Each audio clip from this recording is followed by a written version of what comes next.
Bonjour à tous, dans cette vidéo, je vais vous parler des meilleurs aliments pour les diabétiques. Commençons donc par le premier, à savoir les céréales complètes. Le riz brun, le boulgour, le sarrasin, l'avoine, l'orge et le quinoa sont des exemples de céréales complètes. Les céréales complètes sont riches en fibres et en nutriments par rapport aux céréales blanches raffinées. Les fibres ralentissent le processus de digestion. Ainsi, ce que nous mangeons est digéré un peu plus lentement. Les nutriments sont donc absorbés par l'organisme à un rythme plus lent, ce qui permet d'éviter les pics soudains de sucre dans le sang. Cela permet également de rester rassasié plus longtemps. Les céréales complètes ont un indice glycémique plus faible et ont donc comparativement moins d'impact sur le taux de sucre dans le sang. L'indice glycémique correspond à la quantité de sucre qui est augmentée par un aliment donné. Ainsi, les aliments dont l'indice glycémique est plus faible augmenteront moins votre taux de sucre dans le sang. La consommation de céréales complètes plutôt que de céréales raffinées peut réduire le risque de diabète sucré. Viennent ensuite les légumes à feuilles vertes. Les épinards et le chou frisé sont des exemples de légumes à feuilles vertes. Ces légumes sont une excellente source de nutriments et sont peu caloriques. Ils sont également faibles en glucides, facilement digestibles. Ainsi, les glucides présents dans ces légumes ne sont pas facilement absorbés par le corps. Ils sont riches en fibres alimentaires, en phytochimiques, en vitamines, notamment la vitamine C, et en minéraux. La vitamine C possède une propriété antioxydante et anti-inflammatoire puissante, ce qui aide à réduire les dommages cellulaires et favorise la santé cardiovasculaire et oculaire. Passons maintenant aux noix, la consommation de noix en complément d'un régime contrôlé. Cela peut contribuer à améliorer le taux de sucre dans le sang chez les patients atteints de diabète de type 2. Ils peuvent également aider à réduire l'inflammation. Ils contribuent également à abaisser la glycémie et l'HbA1c. Alors, qu'est-ce que l'HbA1c? C'est un indicateur du contrôle à long terme du taux de sucre dans le sang. Il abaisse également le LDL, qui est le mauvais cholestérol. Les fruits à coque tels que la noix, l'amande, la noisette et la pistache aident également les personnes diabétiques à améliorer leur santé cardiaque. Par exemple, la pistache contient un peptide glucagon-like qui réduit les niveaux de glucose, réduisant ainsi le risque de diabète.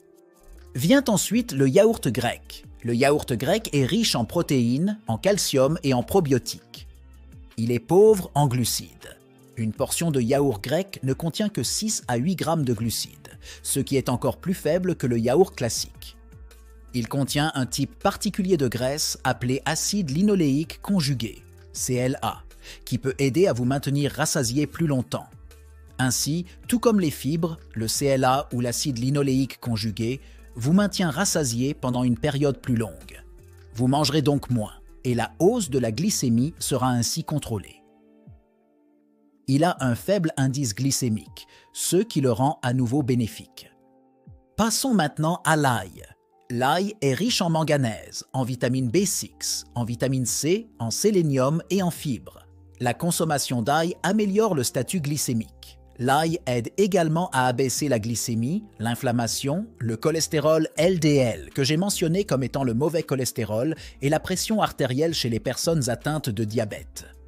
Vient ensuite la cannelle. La cannelle favorise la libération d'insuline. Elle renforce également la signalisation des récepteurs de l'insuline. Elle contribue donc à la gestion du diabète. C'est aussi un puissant antioxydant. Elle prévient donc le développement du diabète. La cannelle prévient également l'augmentation soudaine du taux de sucre après les repas. Elle est donc bénéfique pour les patients atteints de diabète. Passons maintenant au vinaigre de cidre de pomme. Le vinaigre de cidre de pomme est obtenu par fermentation du jus de pomme. Le sucre contenu dans le jus de pomme est transformé en acide acétique. Outre l'acide acétique, il contient également de la vitamine C et de la vitamine B. Le vinaigre de cidre de pomme est également connu pour améliorer la fonction de l'insuline. Il réduit donc efficacement le taux de glucose dans le sang. Viennent ensuite les haricots. Les haricots sont riches en vitamine B et en minéraux, calcium, magnésium et potassium. C'est également une source riche en fibres. les fibres et les protéines nous rassasient plus longtemps et réduisent donc notre consommation de glucides. Les haricots ont également un faible indice glycémique. L'indice glycémique de quelques haricots, par exemple les fèves de soja, est d'au moins 15, celui des haricots rouges de 28 et celui des pois chiches d'environ 33. Tout ce qui est inférieur à 50 est donc considéré comme ayant un faible indice glycémique. Tous ces aliments sont donc bénéfiques. Ensuite, il y a les baies. Les baies, comme les myrtilles, les fraises, sont toutes de puissants antioxydants. Elles contiennent également des polyphénols, de la vitamine C et des fibres. Ainsi, les polyphénols peuvent améliorer la sensibilité à l'insuline chez les adultes. Cela nous aidera à abaisser le taux de glucose sanguin. Les baies ont également un faible indice glycémique. Passons maintenant aux œufs. Une consommation régulière d'œufs peut réduire votre risque de maladie cardiaque de plusieurs manières. Les œufs peuvent diminuer l'inflammation, améliorer la sensibilité à l'insuline et également augmenter les taux de HDL, c'est-à-dire votre bon cholestérol. Par conséquent, ils peuvent réduire le risque de maladie cardiaque et de diabète. Une étude de 2019 a découvert qu'un petit déjeuner riche en matières grasses et pauvre en glucides à base d'œufs pourrait aider les personnes atteintes de diabète à gérer les taux de sucre dans le sang tout au long de la journée. Ainsi, les œufs favorisent une bonne gestion de la glycémie et contribuent également à la santé des yeux. Vient ensuite le brocoli. Le brocoli est l'un des légumes les plus nutritifs et il est pauvre en calories et en glucides digestibles.